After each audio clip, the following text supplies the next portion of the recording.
On Tech News Today, Britain's spy chief calls out Silicon Valley for aiding and abetting terrorists. Plus, banks get serious about fighting hack attacks. Microsoft surprises everyone by partnering with a competitor. HP rolls out a killer gaming system, and Amazon adds a major new feature for Prime members. We'll tell you all about it. Tech News Today is next. This is Twit. Bandwidth for Tech News Today is provided by CashFly at CACHEFLY.com.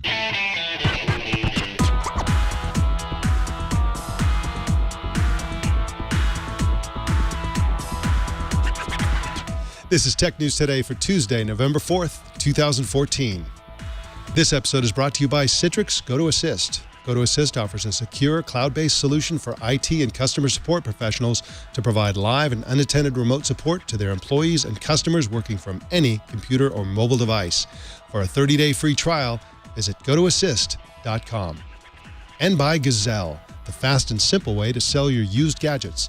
Find out what your used iPhone, iPad, and other Apple products are worth at Gazelle.com. Tech News Today is the show where we talk about the tech news with the journalists who report it. Welcome to the show. I'm Mike Elgan, and good morning to you, Anthony Nielsen. Morning, Mike. How you doing? I'm doing great. Fantastic, actually. It's Tuesday. There's always lots of great news on Tuesday, and part of that great news is that Joe Panettieri is our co-anchor. Welcome to you, Joe Panettieri. Thank you very much. It's always good to be here on a Tuesday. How are you enjoying being a czar? You're the content czar of your company. What's that like? Do you have a special uniform or just a big Dr. Evil chair? Just the big Dr. Evil chair today. The uniform's actually out getting dry cleaned, but maybe I'll pull it out for one of the shows. So there's a trailer that I know you love great movies and action-packed movies. There's a new movie coming out called Chappie, and it's about a robot that's been programmed to have feelings.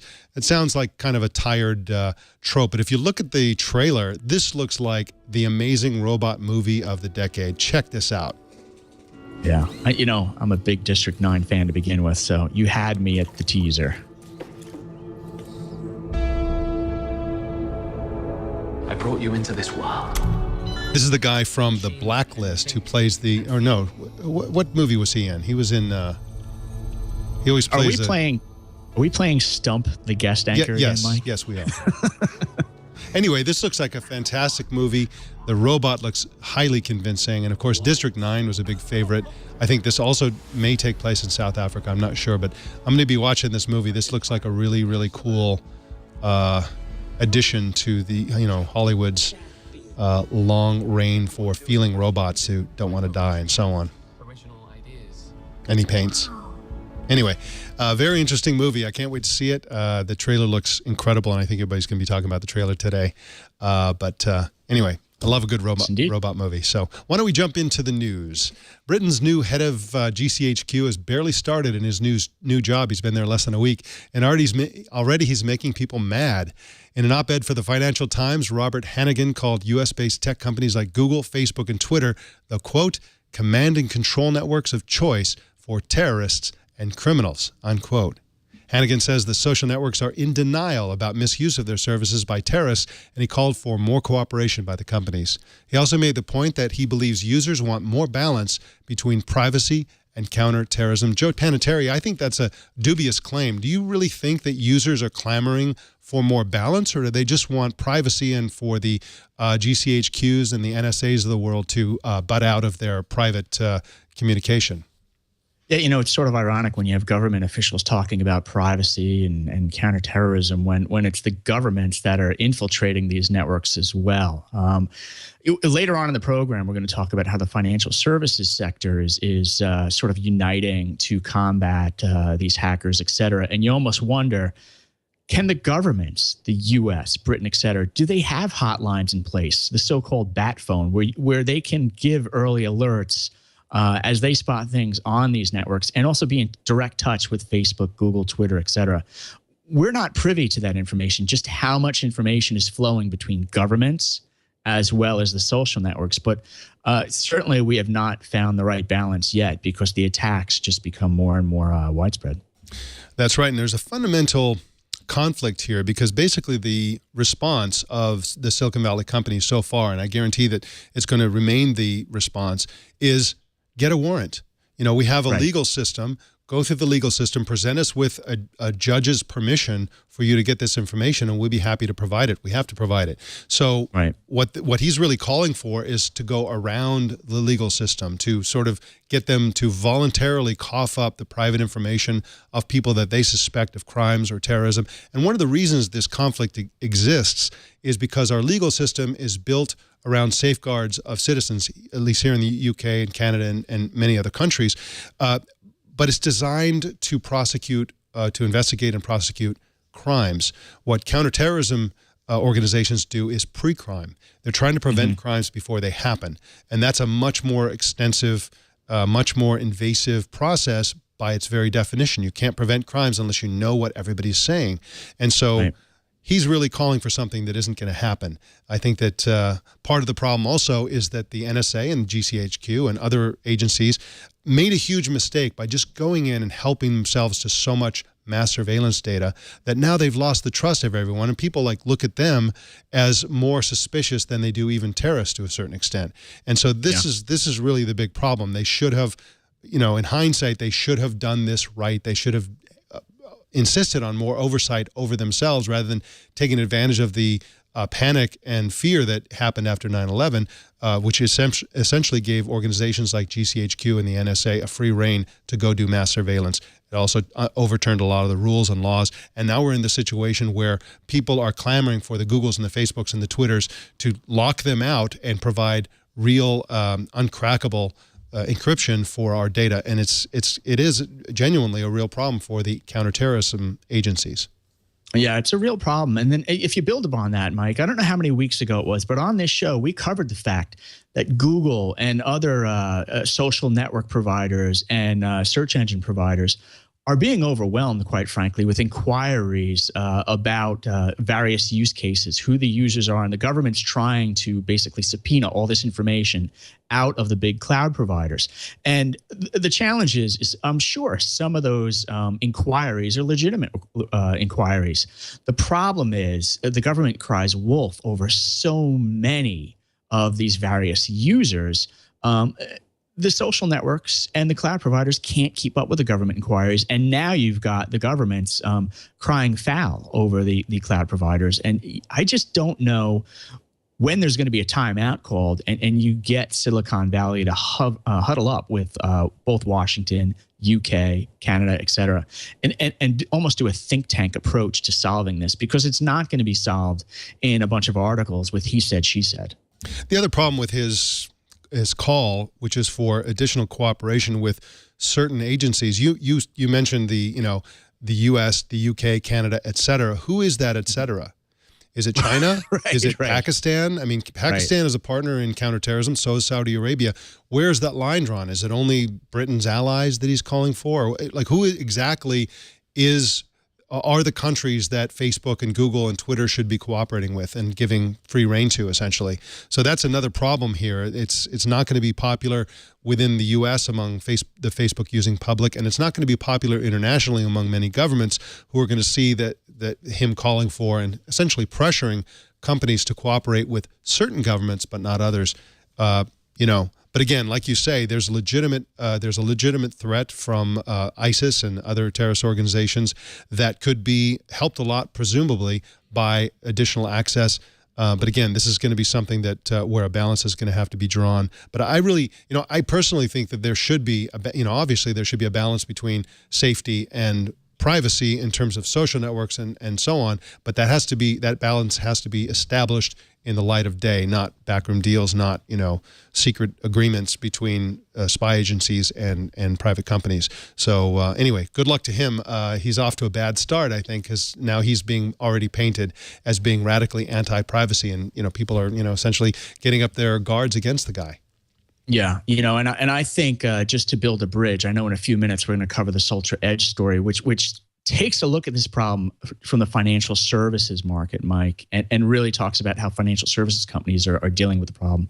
But I don't want to preempt you and your next move here on the show, but I think it's a good way to tie together the two stories.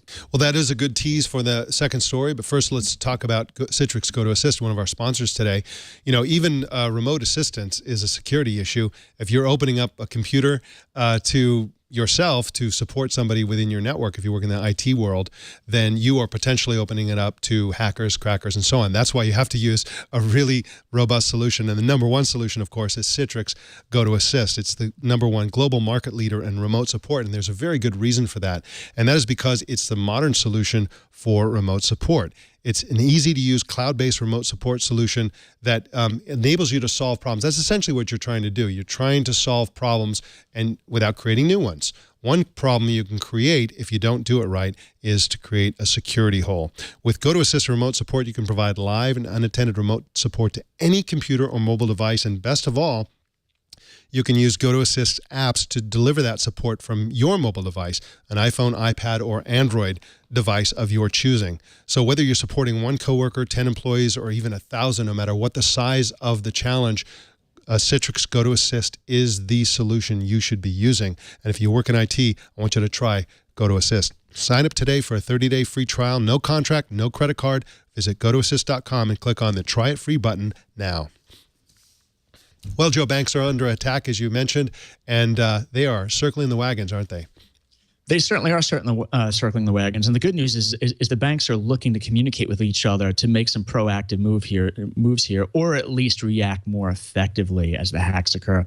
Now, here to bring us that story is Daniel Huang, the reporter out of the Wall Street Journal who's been covering this. Hey, Daniel, good to be talking to you today. How you been? Hey, I'm good. Thanks for having me. Thanks for being here. So this initiative is called Sultra Edge. Is this just a bunch of handshakes, or is it an actual platform that the banks are building out to deal with the hacker crisis at the moment? Right. So Sultra Edge is the name of the actual platform. It's the name of the actual tech solution that has been created and developed by an organization that's called Sultra. Now, Sultra itself is the name of a joint venture between two other organizations, one of them being the Financial Services Information Sharing and Analysis Center, FS-ISAC, and the other being DTCC. Now, which banks and financial companies are involved in this? What are some of the primary ones? Well, there are a few different ways to answer that. So with Sultra Edge itself, there has been a pilot program that's been running for the last several months, and 45 different financial institutions, including all the major U.S. banks, have been part of this pilot. FS-ISAC, which is one of the main organizations that's been behind Sultra and the development of Sultra Edge, they are basically the biggest player within the financial services industry when it comes to information sharing and security, and they have north of 5,200 members. And these can be banks, brokerages, any sort of financial payment processors, any sort of financial services company. So, Daniel, it sounds like threat information is now going to be shared among the banking members here. Do you expect banks to be able to respond more quickly based on this shared information? Are there any proof points so far that can actually happen? Right. So that's definitely one of the main goals when it comes to Sultra. They've done studies, and they found that on average, for an analyst at a bank or financial institution to sort through and chase down certain threat indicators, right now that process takes about 7 hours. And Sultra, which a lot of it is automated, and we can kind of get into some more of the granular details later, it's trying to reduce that down to a matter of seconds. So yeah, there's a lot of cost saving, a lot of time saving involved in the goals of Sultra. Now, Daniel, this is clearly an alternative to the current system that's sort of the historic system, which is where a bank gets hacked, there's something's compromised, and then the bank, the process is essentially that the bank keeps it a secret for as long as they can. It eventually leaks out. Then other banks check to see if there's a similar hack. Oops, they find out that it, in fact, has already happened 6 months ago. And so to what extent is this an attempt to share and solve the hacking problem without revealing the information that the banks are trying to keep from the public's eye? For example, it's really bad for a bank when their customers know that they've been hacked. People start freaking out. They wonder if their money is secure, whether their private information is secure. And so does this help the banks keep the specific banks from being named in these hack attacks? What protection does this offer them that didn't used to exist? Right. So when it comes to anonymity, Sultra kind of builds on what's already existing. you already have, for the last several years, there's been kind of a shift in mentality where a lot of banks and financial companies, like you said, they used to keep this information close to hand. They didn't like sharing it. They didn't like letting other people know. But within the last few years, there's been kind of this turn where a lot of these banks have realized, look, you know, I had one guy tell me, we're trying to fight these bad guys independently, and they're picking us off one at a time. And now the mindset is, look, let's get everything out in the open. Let's share the information that we can, so that other banks can protect themselves with with whatever is the most updated information. FS Isaac, which has been the main way in which they could share information, they already have certain moderators and different control centers in which they can scrub the information of identifiers, so that you know, what's important, these threat indicators can be shared without certain identifiers. And Saltra is something that continues that. You certainly have ways in which member organizations and people utilizing this platform can contribute information without necessarily letting others in their network know that it was that bank or that financial institution specifically. So Daniel, I believe this platform's expected to launch on or about December 2nd. I think there's a free version and a paid version you reported. Any clues as to what the difference is between the free and paid? And is the free version open to everyone or just these bank members? Any clues? There is some clues. There hasn't been a whole lot of information about exactly how these two tiers are going to work. Certainly, you can expect to have access to more capabilities and different services if you're a paying member versus non-paying. As I understand it, the free version right now, the community version they call it, is basically available to anyone. You don't necessarily have to be a member of FS Isaac to take advantage of it. And it's actually one of their goals to build enough of a base beyond just FS Isaac. They're hoping to expand so that other Isaacs and other types of companies even can start utilizing the advantages of the platform. Daniel Huang writes at WSJ.com, and you can follow him on Twitter. I'm going to spell it out, HUANGPLAN.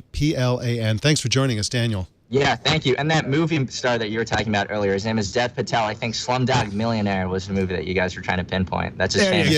Yeah, you got it, Greg. Right? That's Greg had it. We didn't believe him. All right. Well, thanks a lot for coming on the show and clarifying that important point. Thanks for having me. Glad I was able to. So the Wall Street Journal always has the facts. All right, Microsoft and Dropbox are announcing a partnership today to integrate Dropbox into Office. Tom Warren is a senior reporter for The Verge and joins us to talk about the details. Welcome, Tom. Hey, how you doing? I'm doing great, thanks. Now, why would Microsoft partner with Dropbox when they have their own OneDrive alternative? Yeah, it's a surprise move. I think ultimately it's about keeping everyone using Office, keeping everyone using Word documents, Excel, PowerPoint, sort of like no matter what. So they want people using these documents across Dropbox. They don't really want Dropbox making their own version of Office or partnering with Google and getting those guys to handle the Office documents. They revealed there was like 35 billion Office documents on Dropbox. And I think it's for Dropbox, it's easier for them to have Microsoft handle the app side and the platform side rather than try and reinvent the wheel. Whereas for Microsoft, it's really about locking people in and keeping them using Office and keeping them using these documents. And just, I guess it's going to prevent a competitor from creating a product. What type of integration can we expect here? I mean, I've always, I shouldn't say always, but I have been an Office 365 user. I have been a Dropbox user. How do I potentially benefit from this? Yeah, so I think most of the integration won't be on like the desktop side, because essentially on a desktop you can open up Dropbox files anyway at the moment with Office. I think most of what you're going to see is from the mobile side initially. So they're releasing new Android, iPhone and iPad apps shortly that will all be updated just to basically be able to link your Dropbox account with Office Mobile. And essentially Dropbox will then come within the app, and it would just be like a list of files and folders. So it's a fully native integration. It's not like you're jumping from like an iOS app to another iOS app. It's literally going to be like listed all in that app. So you'll literally be able to open up a Dropbox file, like a Word document, edit it, save it, share it, just as you would if you had a OneDrive document. So it's going to be literally, they're going to be on the same sort of level. And then from then onwards, in the first quarter of next year, they're going to Dropbox is going to support Office Online, which is the range of Office web apps. So that's Excel, Word, and PowerPoint.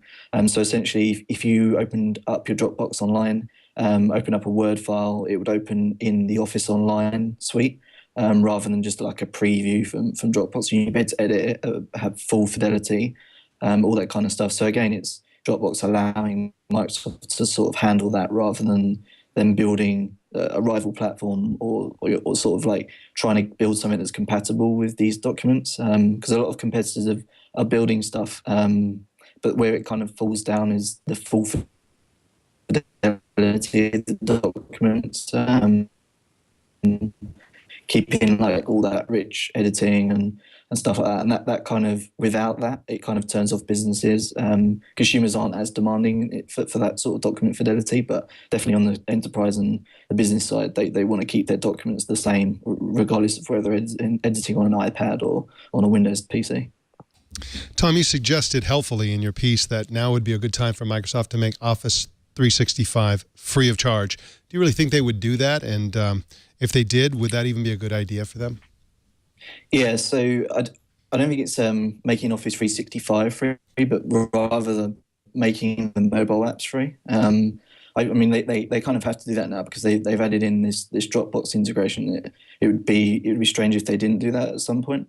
I mean, if they did do that, then that kind of, it opens it up. So essentially, they'll be charging for Office on the desktop, which is kind of what they've been doing. And then they'd keep like this mobile focus. They want to keep people using Office across all the mobile products, and they kind of have to have it free. There's so much competition, even from like the likes of Google, Apple, obviously have their iWork suite, and then you have like the smaller players like Cloud On that's starting to get a little bit of traction, especially in the app stores and stuff. So I think they kind of need to have this free, just to keep people actually using Word and Excel and PowerPoint rather than going to something else. And I think it's fair to say that if you did use a rival sort of Office product now, that a lot of them are pretty good. The only thing that they do fail on is document fidelity. But if you've got something that's free elsewhere, then it's kind of like, why would I want to pay for an Office 365 subscription? And I think you see that in like the reviews for the Office for iPad. In the App Store, it's like a lot of people moaning that they have to pay and stuff. And it's just kind of, with this mobile era and mobile computer, people aren't used to the old ways of paying for like desktop applications. They want it free. So companies like Microsoft have to monetize that elsewhere. And I think eventually we're going to see that. So, Tom Warren lives on TheVerge.com, and you can follow him on Twitter at Tom Warren. You're in London, right, Tom? I am, yeah. Well, thank you for Skyping in late to be on the show. I really appreciate it. Yeah, thanks, guys. All right, thanks again. Well, Joe, it looks like when it comes to laptop gaming, HP isn't really playing games, are they? No, they're not. This could be a good omen for the PC gamer community trying to outgrown me. I had to go there. I had to go there, right? Now, anyone who's watching sort of social media today and is a PC gamer is really intrigued by this HP Omen move. Now, here to describe what HP is up to here is CNET editor Dan Ackerman. Dan, how you been? Hey, guys. Oh, those puns are killing me. Yeah. Well, I figured I'd steal them all before you came on. Just camera. Get them out of the way first, and then we can kind of move on. Yes, absolutely. We'll take all the bad shots, and you can provide the good color commentary. What is HP Omen? What's HP up to here? You know, it's a 15-inch gaming laptop. It's got kind of a slim design. It looks like it has tapered edges. I remember HP years ago, they bought a company called Voodoo that made gaming PCs, and they put out a couple of products, but eventually sort of wound the brand down. So they hadn't really been in this gaming space for a while. But 2014, it's turned out 2014 has actually been a great year for PC gaming. A lot of great hardware, a lot of great new graphics cards, a lot of great laptops and desktops, and of course, a lot of games that play better on the PC than they do on consoles. So it's been a good year to be a PC gamer. So I think everyone wants to get into this game now. Who is HP these days? I can't really figure it out. Are they a consumer company? Are they? And this is pretty hardcore stuff here. It seems completely against almost everything else they do. That's a question I actually ask myself a lot. You see a lot of different faces of HP. You see kind of their business and enterprise product face, which is very sort of personable, and they really want to show you a lot of stuff. And then you have something like the Omen, which seems like a cool kind of upscale, high-margin flagship product. And for that, they just kind of have an executive call you on the phone and describe it to you on the phone, rather than sort of bringing it out for like a press demo before they announce it. So I think it's a company that's trying a lot of different things, and this is certainly, it's an interesting looking system, but let's be honest, it's got the same components as every other 15-inch gaming laptop right now. The same NVIDIA 860M, the same Core i7, the same 1080p touchscreen. So component-wise, it's not actually that much different. They're hopefully trying to sell this on like design and weight. I think it's a little bit lighter than some of the competing systems. Now, any idea in terms of pricing and availability on this? When can gamers actually get their hands on this? I think you can order it today, and it should ship in a couple of weeks. It starts at $1,500, which seems fair. If you want something that's essentially the same components and about the same price, but just is not an HP, Lenovo has a great one called the Y50. That again, same graphics card, same processor, same 1920 by 1080 touchscreen. I'm not a huge fan of the screen on the Lenovo, but Lenovo does have a 4K upgrade option. You get a 4K screen in there that looks great. This graphics card is not really going to drive games in 4K, but it's nice to have it as like kind of just a really cool screen to use. Dan Ackerman's at cnet.com. You can follow him on Twitter at Dan Ackerman. Thanks a lot, Dan. Great stuff as always. Thanks, guys. All right. Well, Amazon announced today that they're giving Prime customers another reason to stick around: unlimited cloud storage for photo backups. It's called Prime Photos, and the change goes into effect immediately. Any image file uploaded to Amazon's cloud drive will no longer be counted against this cloud storage limit. Note that videos aren't part of the deal. This is actually a benefit that came with the Fire Phone, but now that it's been extended to Prime customers as well. Once pictures are uploaded, they can be viewed on any iOS or Android phone or tablet, on the web, or any Amazon Fire device, including the Amazon Fire TV. Pictures are stored in their full, glorious, original format, uncompressed, and even RAW files are supported, so professional photographers may really want to jump on this because free storage is a great thing. But on the other hand, Joe Panettieri, I think that Amazon has discovered what so many others have discovered, which is that there's no lock-in like massive gigabytes or terabytes of data that takes you forever to get back from the companies, and in fact exceeds the local storage capacity you have. I mean, if you have, let's say you have a terabyte of data on Amazon's cloud drive, and you've got a 500 megabyte, 500 gigabyte laptop, and that's the maximum storage you have, you pretty much can't move it, really. So it's a great source of lock-in, but do you think they have some other strategy in mind here?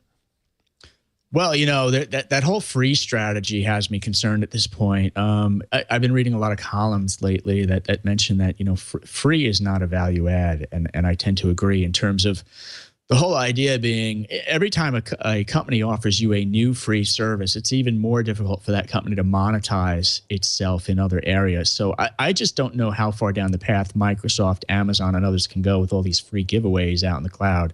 On the other hand, consumers are eating it up. Mike, I tend to be moving in the opposite direction here. Ironically enough, when we launched our company, I considered moving a lot of my data up into Amazon and or Google or Microsoft's cloud, but I actually went the opposite way, built out a local storage system here at home. I basically plugged in a $200 3 terabyte or 4 terabyte storage system. Because to your point, Mike, I didn't want all my data, especially with the recent iCloud hack. I mean, on the one hand, I got nothing to hide. On the other hand, I don't want terabytes of my data out in someone else's cloud, so I'm keeping it locally at this point. That's a lot of storage. Do you mind if I store all my photos on your local? No, I don't have that much storage, Mike. I've seen your business trips and your family trips. There's no way I can store all your data. Darn it. Well, clearly Amazon wants to clobber Google in the cloud wars. What's Google doing to fight back? Yeah, this information is actually unfolding live right now at an event called, appropriately enough, Google Cloud Platform Live. It's a conference in San Francisco. They're streaming it live over the web, but they also invited quite a few journalists to their New York City office. And Mike, what Google's up to here is, I think most of the headlines are going to be about the continued price cuts in the cloud right now. But you know what? I think that's a cheap way of doing coverage these days. If you look at Google, Microsoft, Amazon, it's very predictable that they're going to keep doing cloud price cuts. It's almost like Moore's law. With every few months, the prices just come down. So let's look beyond the price cuts, Mike. What Google's doing here is making it easier and easier for companies to deploy cloud services, activate cloud services, and fire up services like Docker. Some great moves here, and we actually covered 6 or 7 of the moves out on After Nines just live before we went on the show today. Yeah, afternines.com, you can find that article there. Now, it's really interesting to see that Google and Amazon are sort of arch rivals. They each consider the other their number one enemy, if you will. Right. And each of them has an interesting and pretty harsh way to deal with competitors. In Amazon's case, they do a scorched earth on price. They have historically demonstrated that they're willing to lose money until their competitors go out of business or until they can buy those competitors. They have historically sold hardware at below the cost that it makes them to sell it. They've historically sold books at a lower price than they actually paid for them. And so that's essentially how they do it. They starve their competitors of any ability to compete with them on price until some of their competitors go away. And Google does an alternative to that, which is that they try to drive services and try to get their competitors to try to compete with them in realms where it requires hardcore number crunching, massive server power, big algorithm stuff. Stuff like Google Now. There are a whole bunch of things that they do that is very difficult for almost any other company to do. And here they are competing against each other. What do you see in this list of 7 sort of offerings that sort of buy into the Google approach of trying to clobber Amazon with features that are just so powerful, especially for the price, that Amazon will have difficulty keeping up? Yeah. To your point on price, Mike, the irony here is Google was late to the cloud war with Amazon. Google wasn't even convinced that they should get into this war against Amazon. It was about 3 or 4 years after Amazon Web Services launched that Google started thinking about, well, maybe we should give compute power or sell compute power as well via some sort of cloud approach. Fast forward to the present, I think Google is in catch-up mode. Overall, if you look at market share out there, Gartner is saying that Amazon is number 1. Even Microsoft Azure is number 2 ahead of Google. Now, here comes Google. And to your question, Mike, those 7 offerings or 7 key moves that Google is making here, there are some really interesting ones. I think one of them involves the so-called Google Cloud Interconnect. And this is going to make it easier for customers to use Google's fiber network to get to Google's cloud. But that's not all. You're going to be able to work with Verizon and other broadband providers to get that optimized connection to Google's cloud. So it's like they're trying to build the ultimate highway in and out of Google's cloud. At the same time, Google's going to be talking a lot today about privacy and security. So you want that fast lane in and out, but you also want that secure toll booth as you're trying to go in and out. Yeah, it looks like a pretty amazing set of announcements. And, remember when the cloud was supposed to be so simple? And now it just keeps getting really complicated. And, of course, people want more power. They want more options. They want more freedom. They want more awareness about what's going on. And that's what a lot of these kinds of features are all about. And, of course, Amazon and others will sort of try to match these if they haven't already. And so, but it's interesting to see the competition around the cloud. It wasn't that long ago when people were still going, are we really into the era of the cloud? Is the cloud really a good idea, et cetera? And now, of course, we're so deep into it that there's no turning back at all. So it's interesting to see this competition. It continues to heat up. Yeah, absolutely. Well, in a sec, we're going to have some more updates for you. But first, I want to tell you about Gazelle. Everyone will tell you that the great thing about Gazelle is the amount of money they'll pay for your old device that you're not using or that you don't want anymore. But I like to tell people about the other benefit, which is that it's so easy to use. People think, oh, it sounds complicated. It's easier to just leave my device in a drawer when in fact, it's not that much harder to use Gazelle than to just leave your device. It's so easy to use. In fact, you just go to their website, GAZELLE.com. You choose the device that you've got lying around and you indicate its condition and they'll show you a price. That's it. And then you basically click, yeah, let's do this thing. That's not what the button says. But here's an iPad Air, 128 gigs, $320 is what Gazelle will pay you. But this is where the magic starts. When you click that button, you get a box in the mail. Inside that box is a sticker. You put the device in the box, you put the sticker on the outside of the box, put it back in the mail, and then you get paid. It's so easy. You won't believe how easy it is. And that's one of the, that's the main reason actually that I use it all the time. It's just, I'm pretty lazy. It's so easy to use. There's nothing to it at all. And you get paid fast by check, PayPal, or if you use the Amazon gift card option, of course, you get an extra 5%, which is basically free money. So again, free shipping, fast processing, super easy to do. Gazelle's paid nearly $170 million to over 1 million customers. Find out what your iPhone's worth. Take a minute and go to Gazelle.com and find out. And we appreciate Gazelle's support of Tech News Today. And remember, if you're as lazy as I am, this is super, super easy. Well, Nest is pushing a free new software update to all Nest smart thermostats today. The new software makes them more efficient and adds new features. A new quick view screen shows inside and outside temperature at a glance, as well as data like indoor humidity. The biggest new improvement, though, is the algorithm used to automatically change the temperature based on user preference, which some users have complained about, even on this network. It also boosts energy savings by about 6%, which is always nice. Carnival Cruise Lines yesterday shipped a new long-range broadband system that will speed up internet connectivity on its 101 ships by a factor of 10. The new system works by switching between port-based Wi-Fi, satellite internet, and, quote, long-range Wi-Fi that uses land-based antennas to establish a connection when ships are within 40 miles of shore. Joe Panettieri, do you ever take cruise ships? Or are you freaked out by the cafeteria? I do not. We were considering a family cruise ship, but we decided not to, just given all the issues there have been. Yeah. And not just with internet connectivity, mostly with the food. Yeah. I have a million other family stories to share about that decision process, but I don't think they want it broadcast. So I'm taking the high road on this one, Mike. All right. Well, it's nice to see them getting more high tech. I think that's always going to be welcome if you can have faster connectivity on a cruise ship and tell people, help me, get me off the ship. Walt Disney said that starting today, Google Play Store purchases of movies will be accessible through Disney Movies Anywhere, which is a service available on the web, on Android devices, and on Chromecast-connected TVs.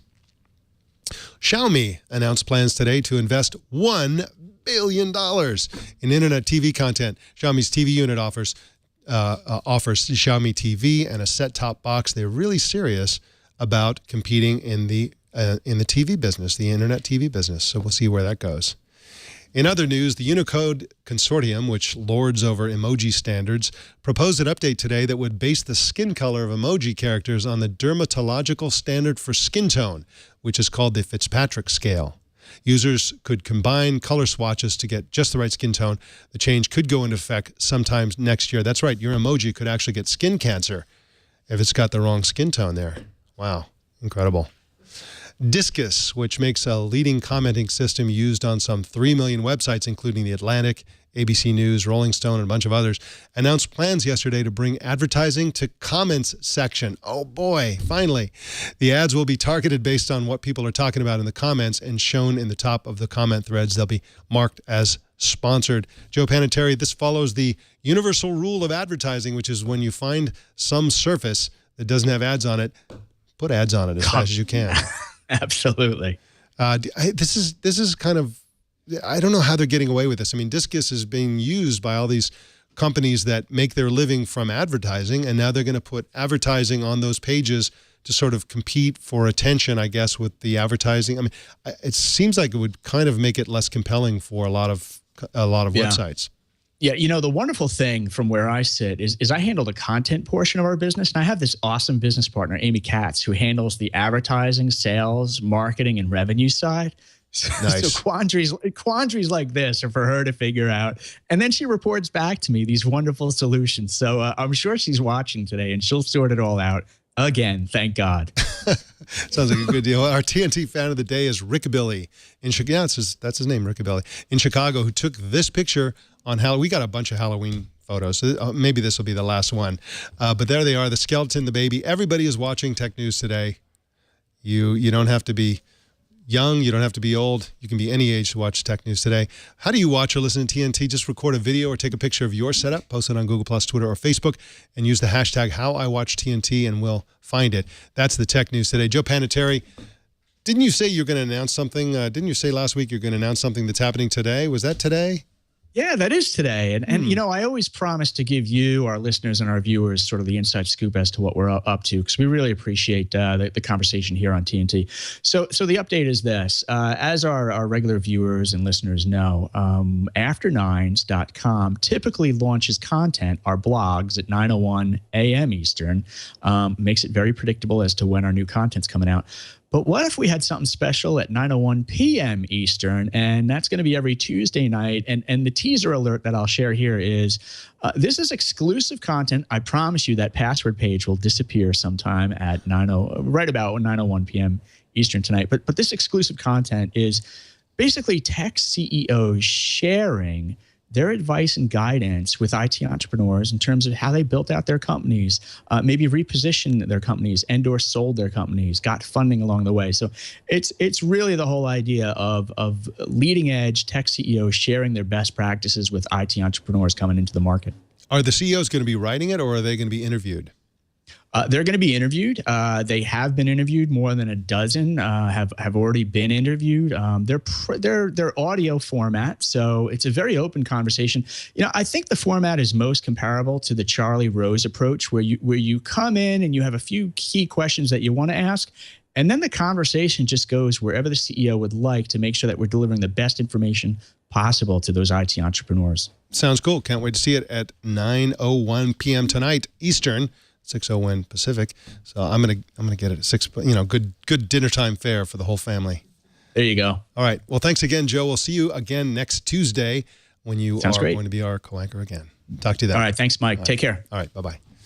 Well, you can subscribe to Tech News Today on Stitcher, iTunes, Feedly, Yahoo, RSS. So many options. Choose your favorite at twit.tv/TNT. And please follow us on Twitter. Tech News Today TV is our Twitter name. And you can subscribe to our subreddit at technewstoday.reddit.com. Please send us your thoughts and opinions. Send email to tnt@twit.tv or call us at 260-TNT-SHOW. And don't miss our evening newscast, Tech News Tonight, at 4 p.m. Pacific tonight and every single weeknight right here on the Twit Network. My name's Mike Elgan. Thanks for tuning in. We'll see you tomorrow.